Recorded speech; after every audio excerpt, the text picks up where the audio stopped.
안녕하세요. 세무사가 쉽게 풀어주는 세금 이야기 세금톡입니다. 오늘은 세금 이야기보다도 더 중요한 설날 지원금 이야기를 드려보려고 합니다. 정부에서는 항상 매년 초에 여러 가지 지원금 제도들을 선보이고 신청할 수 있는 기간을 두는데요. 기간이 짧다 보니 홍보가 잘 안 되면 모르고 지나치시는 분들도 많고 지나치면 1년 동안 지원 혜택을 받지 못하고 지나가는 경우들도 많습니다. 그래서 이번 세금톡 영상에서는 설날 전 무조건 신청해야 하는 설명절 지원금들을 소개해드려보려고 합니다. 먼저 구독, 좋아요 한 번씩 부탁드리고요. 오늘의 세금톡 이야기 지금 시작합니다.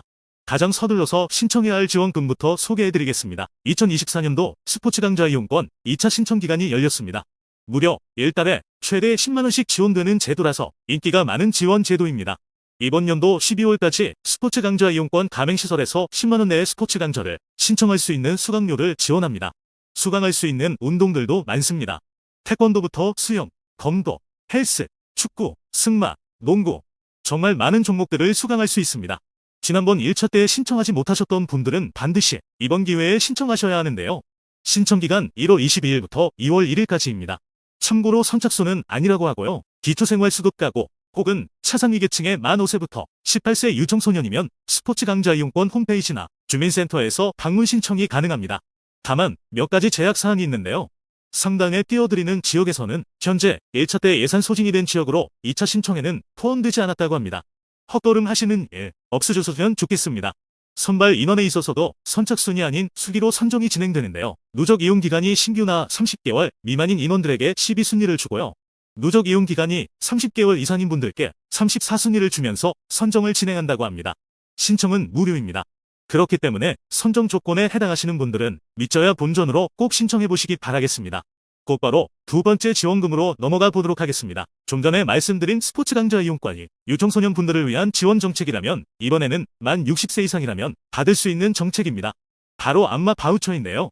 작년에 놓치신 분들이 참 많았습니다. 이게 1년에 1번 신청하고 예산이 정해져 있는 제도다 보니 인기가 정말 많습니다. 다시 그 기회가 돌아왔으니까요. 꼭 놓치지 않으셨으면 좋겠습니다. 신청 대상은 기준 중위소득이 140% 이하 또는 기초연금 수급자이며 근골격계, 신경계, 순환계 질환이 있는 만 60세 이상이거나 지체 및 뇌병변 등록 장애인, 국가유공자 예우에 관한 법률에 의해 상위 등급 판정을 받은 자 중 근골격계, 신경계, 순환계 질환이 있으면 신청할 수 있습니다. 안마 바우처 신청을 하시면 보건복지부 인증을 받은 안마센터에서 총 10개월간 한 달에 4회 이용할 수 있고요. 보통 회당 4만원씩으로 책정이 되니까 한 달이면 16만원 수준입니다. 이 중에서 정부가 14만 4천원을 부담합니다. 그러니까 안마 바우처 이용자는 나머지 16,000원만 내면 되는 거고요. 결국 회당 4천원꼴로 양질의 안마를 받을 수 있게 됩니다. 그런데 안마 바우처 신청을 많은 분들께서 놓치시는 이유가 지자체별로 신청 기간이 상이해서인데요. 보통 1월 말부터 2월 초중으로 신청 기간이 제각각 다릅니다. 그래서 오늘 거주하시는 읍면동 주민센터에 방문하셔서 안마 바우처 신청 기간과 필요 서류를 미리 체크하시고 신청 기간 내에 꼭 신청을 하셨으면 좋겠습니다. 그러면 마지막 지원금 내용으로 가보겠습니다. 마지막 소개해드릴 지원금은 설날 지원금으로도 불리는 명절 위로금입니다. 이 명절 위로금 역시 안마 바우처처럼 지자체별로 신청 기간 그리고 지원 금액 모두 다른데요.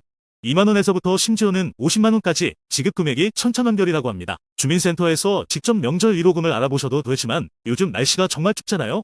그래서 직접 핸드폰으로 찾아보시는 것을 추천드리는데요.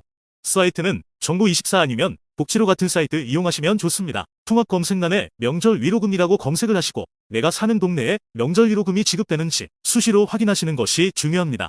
이러한 복지 제도들은 웬만하면 신청주의입니다. 그 말인즉슨 몰라서 신청하지 않으면 챙겨주지 않는다는 거죠. 그래서 이렇게 시간 되실 때마다 알려드린 사이트에서 명절 지원금, 명절 위로금을 검색하셔서 명절 전에 따뜻한 지원제도 누리셨으면 좋겠습니다. 오늘은 설날 전에 신청해야 할 정부 지원금 제도에 대해 소개해드렸습니다. 마지막으로 다시 한번 신청주의라는 말을 강조드리고 싶습니다. 모르면 못 받는 제도이기 때문에 미리 알고 신청하시는 것이 중요한데요. 여러가지 세금 정보나 지원금 제도들 놓치시지 않도록 저희 세금톡 채널에서 가장 빠르게 소개해드리도록 하겠습니다. 마지막으로 구독, 좋아요, 알림 설정도 잊지 말고 부탁드리고요. 다음 영상에서 뵙도록 하겠습니다. 시청해주셔서 감사합니다.